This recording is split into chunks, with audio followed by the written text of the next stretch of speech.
Okay. Okay. All right. So you said you felt sad. Yeah, I mean, my world got smaller. Everything got smaller. My ability to see on many levels was reduced. So it made me feel sad. I had that as the But one. your experience was sad. My personal experience was, where did all the light go? Yeah. Where did all the extra sensory stuff go? So people with dementia, early, is scuba, middle, binocular, and then at the very end. So keep in mind, that's how they see the world. I'm going to try something with that in mind. I want to have us do something together, okay? I want you to be the person with dementia, okay? So I want you to be sitting there with your binoculars on, okay? Yeah. Yeah. Okay. Hold on.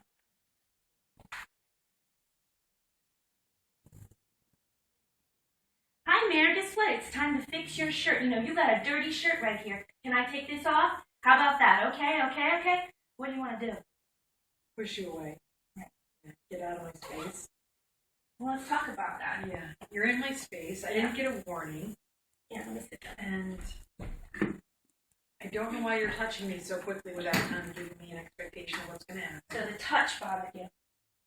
Or the... Well, that you came from behind. Mm-hmm. Felt like, what are you doing? And then to have someone just start doing things to me without really having to give permission or knowing why, felt kind of uncomfortable. So what do you think that's like for a person with dementia who can't even articulate? It must be terrible. It must be a terrible feeling. The surrender of so much control. Yeah. And not even having a choice out of it. Not even having a choice out of it.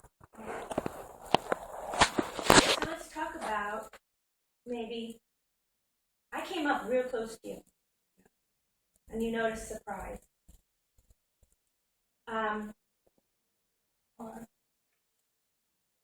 Yeah. Let's talk about, you said I was touching you, right? Let's talk about how we as regular people, how we take in our environment. Let's do something. Close your eyes.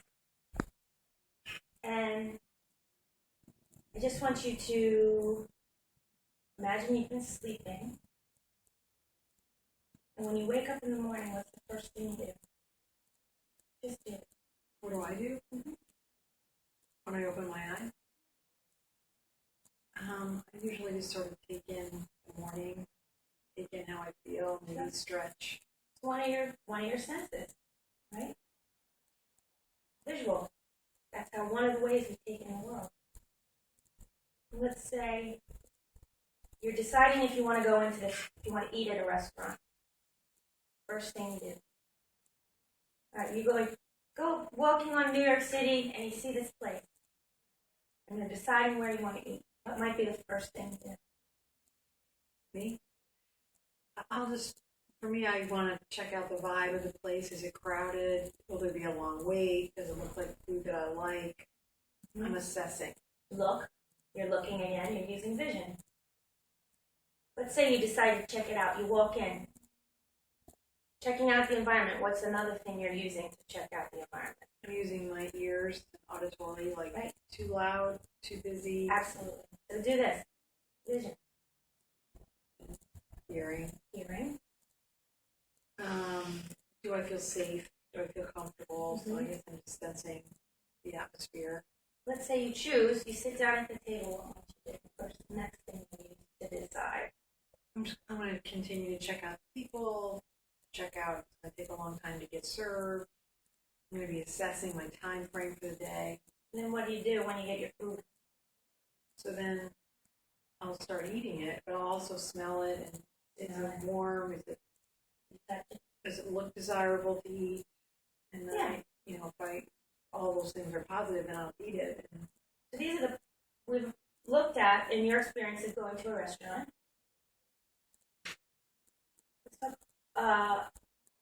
How you engage your senses in that experience, right? So I have it written up here. The first 3 ways that we look at we assess our environment. Visual,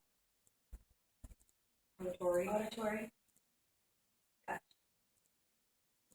That's how we experience our environment. First, vision, auditory. So just keep that in mind with a person with dementia. Their senses are heightened or diminished. Vision. Let's talk about now how we physically experience our environment. So if you're in a big room, what's that kind of space is that where you can't touch it? I'm in a big room. Oh, I see, public. Yeah, public. And that's when you can't, it's a public space, right? Now do this. Yeah. What's that like? What do you think that is? What's that kind of feel like? That's my personal zone? Yeah, it's kind of your personal space. And then what's the next part? Maybe I own a private Very own private experience. of your space. That's yours. So let's loop around to that first time I came and surprised you when nothing changed. How can we connect the dots about what it's like for a person living with dementia, experiencing the visual, hearing, touching in that In the private space. Mhm. I guess for me, like I want to feel like I'm seen, and I'm being treated with care, I'm being respected, even though they might not think that I can understand. I might not be able to articulate that I can understand, but I do have sensory some that I still want to be treated with respect, not like I'm some object that's just being dressed or just right. you know, checking this off the list that we have to get this done today. Very good. This is exactly what we're talking about, is not creating an agenda. Right. How would it feel if you connected with me first before I lunge into task? It's critical.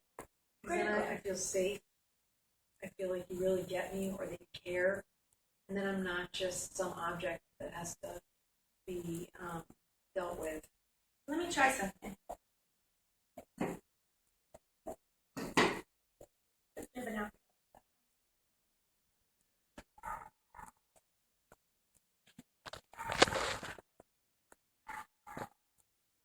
Hi there. How are you today?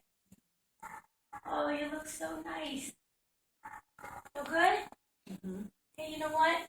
You got something on your shirt. Can I help you? Mm-hmm. Totally different. There you go. It's a totally different vibe. What's different? I'm being seen, I'm being acknowledged, I'm being respected. I'm being treated like I'm a whole human being. Mm-hmm.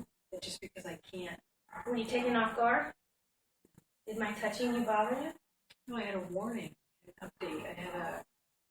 I had cues that maybe said I knew that I could expect what was coming. What was different in my approach? Did you notice? It was checking into me before you did anything, and it was asking permission Right. before. And where did I come from? Did I come from behind? When you No. couldn't see me? Did you see me? I could totally see. Why do you think you could see You me? checked in. And Yeah. You made eye contact. Right. And you really tried to connect with me as a human. What part of me connected? So you saw me, right? That's first. Then what did I do? I could hear that you were trying to get my attention. Mm-hmm. And then you took my hand and said, "How are you?" And I went into Trying to help me. your what kind of space? In my private space. Right. I didn't lunge into your private. It's true. It was a respectful inquiry rather than we got to get this done, let's go. And it's not even being told where I was going and what I was doing and why. Mm-hmm. And in some kind of helpless way. So there we connected The visual, the auditory, and the touch. It's a totally different energy. I'll talk you through Totally it, different. and then you can try it. you want to do for a really positive physical approach to someone is you want to make that connection and get their permission, as you said, right? Acknowledging. So you approach from the front so that you get on your level. What happens when I raise my hand? I use your name. Hi, Mayor. I offer you my hand. If you take it, that's saying you see me. I'm okay. I've acknowledged. Right? Then I slip into hand under hand, and I get to the side, and I get right to your level. And I make sure we're still connected. And then I ask permission.